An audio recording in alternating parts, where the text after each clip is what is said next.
The TPP, it's the Pacific place to be.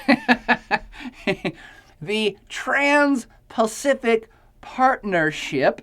Trans as in across, Pacific as in the ocean, and partnership as we're going to get together, is a proposed regional free trade agreement currently being negotiated by 12, if not more, sovereign states that all share this common geographic feature. They got Pacific Ocean coastline. And I did say it's negotiating. This one is not officially in existence yet. But the countries in question that are talking about forming this free trade area partnership something are, in alphabetical order, Australia, Brunei, Canada, Chile, Japan, Malaysia, Mexico, New Zealand, Peru, Singapore, the United States of America, and Vietnam. This is an interesting one, folks, and one to watch. It's supposedly an economic trade bloc, but it looks to me and smells a little bit to me like a bit of a political tool as well. It's a very hotly contested trade agreement proposal, and it's moving forward at a blistering rate, which throws up some red flags and some questions for many of us. Why so fast? What's the rush? What's the deal? Well, first off, let's talk about it. What is the deal? The TPP intends, and I quote, to enhance trade and investment among the TPP partner countries, to promote innovation, economic growth, and development, to ensure a competitive business environment and support the creation and retention of jobs. Well, bully for you. That all sounds great. But at its core, of course, is that it's a free trade agreement. It's going to be some sort of free trade bloc. What does that mean? Like all of the other blocks we've talked about in this block of lectures, it means you're going to reduce, if not eliminate, all taxes, aka tariffs, between the imports and exports of all your member states. That one's going to be tricky for this, because what's very interesting that I want you to note immediately about this TPP proposal is that it's trans and it spans across many different world regions, for starters. It spans across many continents. That's kind of interesting. That's the first of its kind. You're talking about North America, some North American countries, some South American countries, Australia, and a bunch of Asian countries. Already you might be saying, that's probably going to cause some mischief, isn't it? I mean, you got radically different cultures coming in contact with each other that are all going to agree to the same sort of trade rules. Yes, that's why this one's interesting. Okay, so it's going to be a tariff elimination setup for starters. Why? Like all the others, the cheaper the goods are for all the peeps of the member states, the more they'll buy, the more they buy, the more people produce, the more they produce, the economic engine moves forward, everybody gets richer. Do note that they want to do this with not just tangible commodities and goods, but they want to eliminate all tariffs and taxes for services, which includes trading and investment and financial services. That starts to make it a little stickier still, okay? They also are proposing, and this is perhaps the most contentious part, a common law on all intellectual property. That is trademarks, copyrights, patents, but also investments and financial services. Everybody's going to be playing by the same rules. Now, initially you might say, well, that sounds pretty good, too. No one can have copyright infringement in any of these states, but that hasn't been done yet. And essentially what you're saying is that, yes, so what's protected by U.S. copyright law will also be now protected in Australia and Japan and Brunei. And the U.S. government can come sue you if you don't abide by its laws, because it's the U.S. who's mostly pushing that. More on that in just a second. They've also expressed a desire to facilitate the development of production and supply chains. I don't know too many trade blocs that say, hey, we actually want to get our fingers in the pie making there and facilitate a commodity chain. So we're going to help, maybe even study and figure out where it's the best to get this a raw commodity and then move over here to get the labor and produce it here and do that. And That's new for a trade bloc to do. So you take all these things together, and it seems to be a bit more than just a simple trade bloc. Faux show. And if it comes to pass, if it actually gets passed and starts happening, I would assume, and you can jot this down in your brain too, that it's going to replace APEC. It has most of the same member states, so why would you have two organizations doing the same thing? And actually the TPP is proposing to do a lot more. So you could see APEC get thrown off to the side because most of the folks in APEC are also going to be in this thing, with a couple of notable exceptions. I'll get to that in a second as well. Now, this sucker is taking off like a rocket. I said it's kind of one of the newest. I've never talked about it before because it's kind of that new. Now, they may have been talking about it for 5 or 6 or 8 years, but this thing is on the launching pad, and the Obama administration has got a blowtorch under this sucker trying to blow it up and get this thing moving. The agreement itself, this whole idea started back in 2005. I know, a long time ago. But it only started as the Trans-Pacific Strategic Partnership Agreement between 4 countries, just 4, and it was called the Pacific Four. The P4 to be short, not to be confused with the P5. But the Pacific Four were Brunei, Chile, Singapore, and New Zealand. The U.S. wasn't even in this sucker yet. And these 4 were they said, hey, well, we all border the Pacific and we trade a lot, and hey, let's formalize things and encourage further trade, kind of like NAFTA or Mercosur or the EU, just for trade. However, here's where it takes a funny turn. In January of 2008, that's not that long ago, the United States agreed to enter into talks with these 4 countries, mostly just talking about trade liberalization in the financial service sector. Okay. Then in September of 2008, what is that, 9 months later? The United States said, by the way, we want to join. Oh, okay. All right, so the U.S. is going to join this group of 4 countries down in the southern hemisphere. Okay. In November of that same year, what is that, 3 months later, Australia, Vietnam, and Peru all requested that they wanted to join. All right. In October of 2010, Malaysia said they wanted to join. June 2012, Mexico and Canada said they wanted to join. In July of 2013, Japan said it wanted to join. And dig this, my friends. This feels like a test question.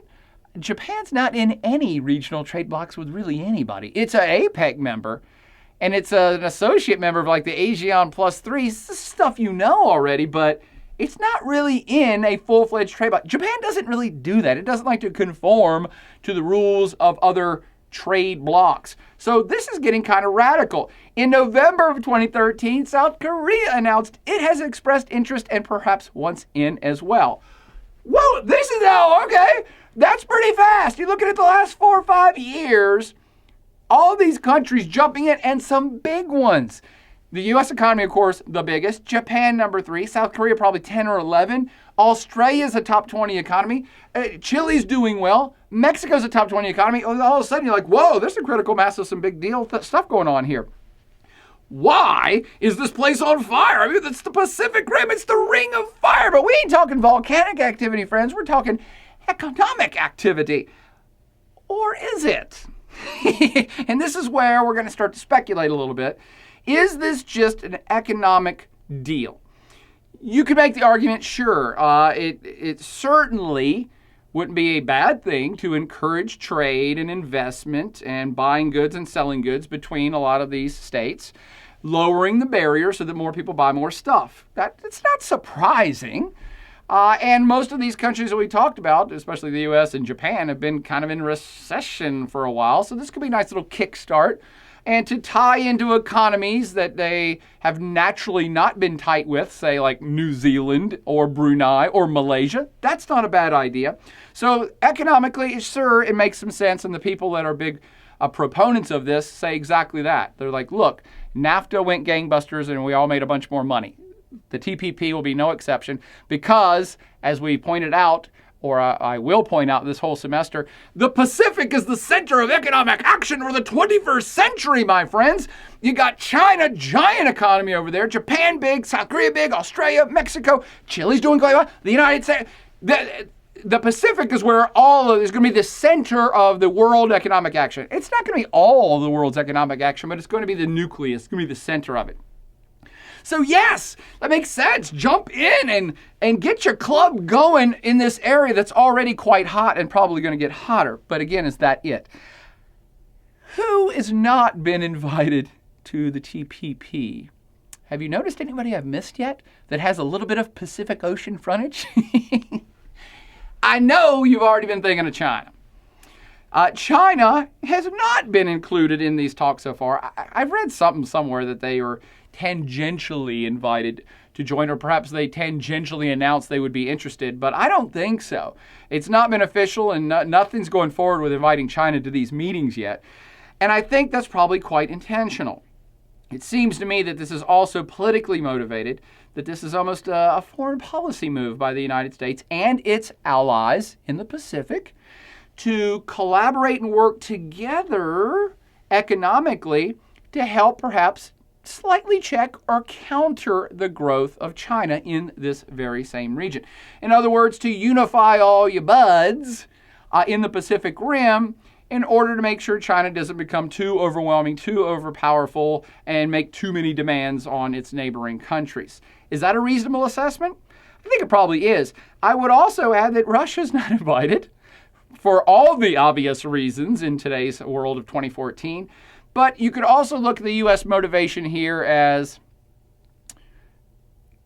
trying to lead a group where the U.S. is going to play the strongest role in. So this sidelines China a bit, certainly sidelines Russia, which doesn't have a lot of Pacific action to begin with, but may even be about trying to regain some authority or at least some leadership within Latin America. We already talked about USAN and Mercosur and these other entities. And look, now this TPP may be pulling some economic energy away from that nucleus into the Pacific. So there's lots of reasons politically why the Obama administration has made this their primary trade agenda goal for his administration. By the way, this isn't a personal thing. I'm not making fun of the guy. They are pushing it hard. It's obvious. It's open. They've had nonstop negotiations about this, and with every single country I've mentioned so far since U.S. President Barack Obama got into office. It's a big deal to them. However, it's not without its critics. Every time there's been any meetings, tangible, physical, in real life meetings between these folks, they have been met with protesters. Not as often as you'd think, because mostly they're secret meetings. And that's one of the reasons why people are miffed about this. It's extremely secretive.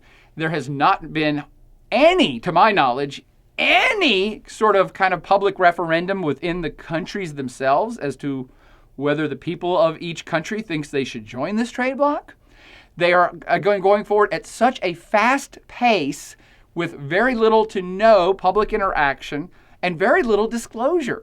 I keep saying, or maybe I've said several times, I think they're doing this and they might do that, and maybe they're going to be a trade bloc and maybe it's something else. We don't know because they have not really released everything that they're working on.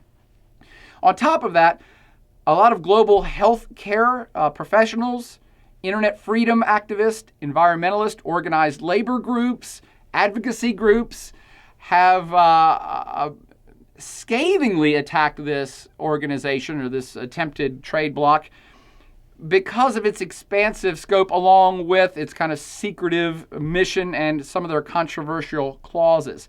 Which ones in particular? And this is the first time I'm talking about a proposed trade bloc for starters, and I'm talking about some of the problems with it before it's even in creation. And I'm telling you this because you're going to see a lot about this in the news. I believe it's going to pass eventually, and it's going to be a big deal. What are some of people's problems with it? Let me go back to something I already mentioned. The copyright, trademark, intellectual property, even with e-commerce and investment laws. These are mostly U.S. laws that are going to basically be put onto all the member states. Again, you can look at it as, well, that's a good thing. We want to protect trademarks and copyrights of U.S. businesses. Well, of all businesses, but it's mostly based on U.S. law. Yeah, except that, some pharmaceuticals, let's say AIDS drugs, that are sold for very cheap in places like South Africa or even, say, New Zealand right now, Well, there's a copyright holder, the trademark patent holder on that's a U.S. company. And so if New Zealand joins this group, then New Zealand's going to have to start paying what that company says that drug is worth, not what a ripoff company from New Zealand has been producing it for.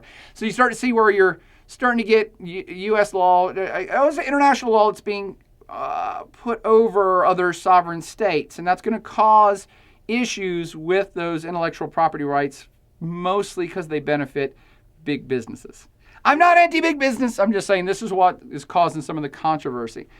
There's even manga. I never know how to pronounce that Japanese stuff. There's a lot of people in Japan who are up in arms about this because they say there's niche markets for manga that have some sort of copyright problems with America. So those things may be shut down because there's distributors in the U.S. that own the rights to stuff that's from Japan. So you could see your comics get messed with. You could see drug prices be altered. You also, because they're going to have a common investment law across all of these states, you're going to have extreme problems, I think, with businesses that will be allowed or given the right to sue other governments when things go wrong. And by things, I mean investments. So because you're going to have companies investing in other places and a singular law, this is not common in the world, by the way, but businesses can sue the U.S. government. And they can try to sue the Indian government, but the Indian government will laugh at them. And a business may try to sue the Venezuelan government, and they will definitely laugh at them.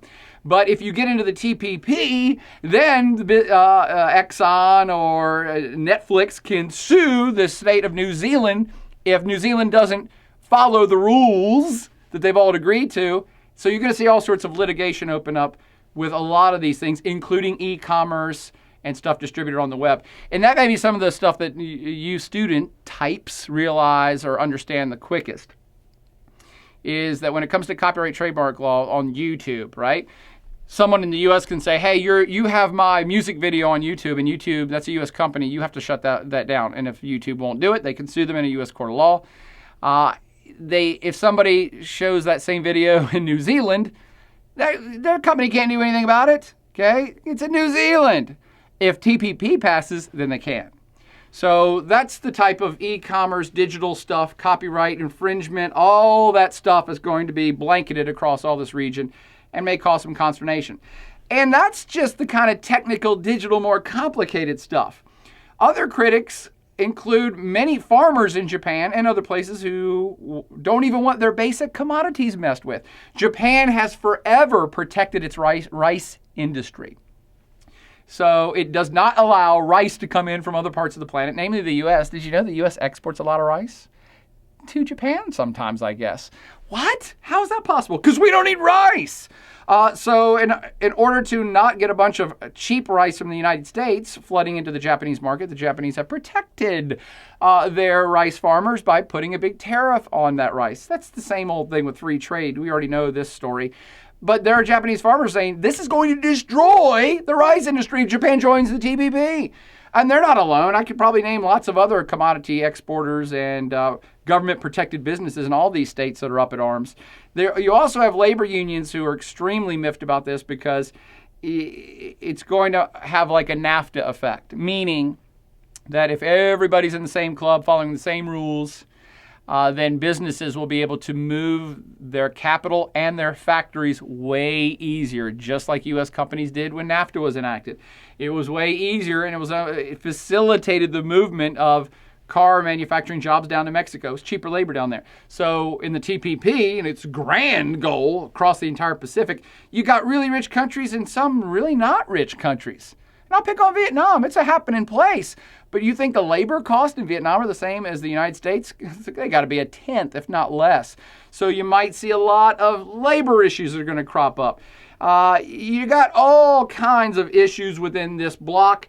But again, for perhaps long-term political economic reasons, it's being pushed forward hard by the U.S. administration, and it has its supporters, but boy, does it have its critics. So this block is being hotly debated in every single state currently in negotiations, and some that ain't even in the negotiations yet. You think China and Russia are happy about the TPP? So you could just go Google TPP and look at the news. You'll see a story or 10 from Japan, a story or 10 from Canada, a story or 10 from Chile. This one is still kind of up in the air. I mean, will the U.S. president be able to push it through? Will it come to pass? Will it affect the price of your niche manga action figures, or affect the price of your rice or apples or Vietnamese coffee? We shall see. Thanks to the TPP.